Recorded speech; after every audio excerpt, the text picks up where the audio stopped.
Curious George. Good night, Zoo.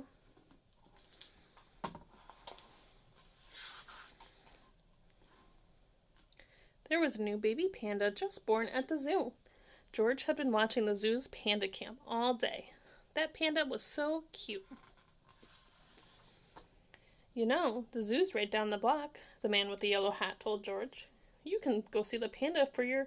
But before the man could finish, George was gone. George got to the zoo and had one thing on his mind.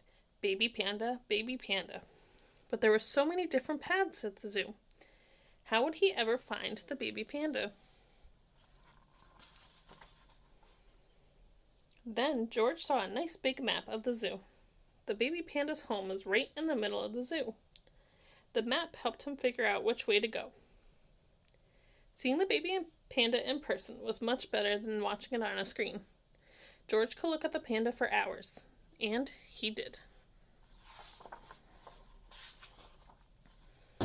Before he knew it, it was dark. The panda was getting sleepy, and so was George. George knew he'd better get home. Time flies when you're watching a baby panda. But when George walked out of the panda habitat, the lights were off. All the people were gone. Uh-oh. George was locked in the zoo. How would he find his way out? George couldn't remember which path led back to the zoo's entrance. He started in one direction and spotted some keys inside a hut.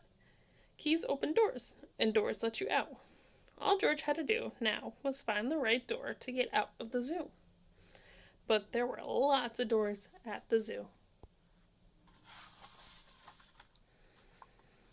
George tried door after door. None of them was the right one.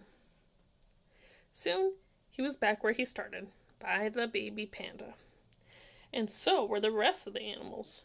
George must have forgotten to lock all these doors he opened. What fun!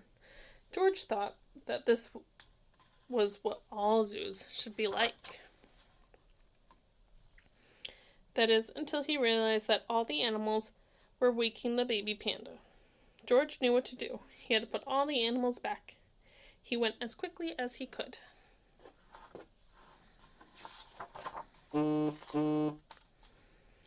But none of the animals seemed happy.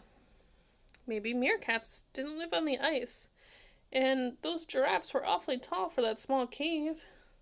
Were orangutans supposed to be in the water? George knew that different animals had different needs. He realized he had to put the animals back in all the wrong places. George needed to get all the animals back to their correct habitats. The penguins lived on the ice, and the flamingos needed water. Luckily, George found an extra zoo map. Now, he could easily see where all the animals lived. Meanwhile, the man with the yellow hat was at home waiting for George. He had sure been gone a long time. The man looked at the panda camp. George was still inside the zoo after closing time. The man rushed to go find him. Back at the zoo, George had finally gotten the meerkats, orangutans, penguins, flamingos, bats, and giraffes back where they belonged. The animals were happy to be back in their own environments. Phew. Yes, George had gotten everyone home, except himself. George checked his map.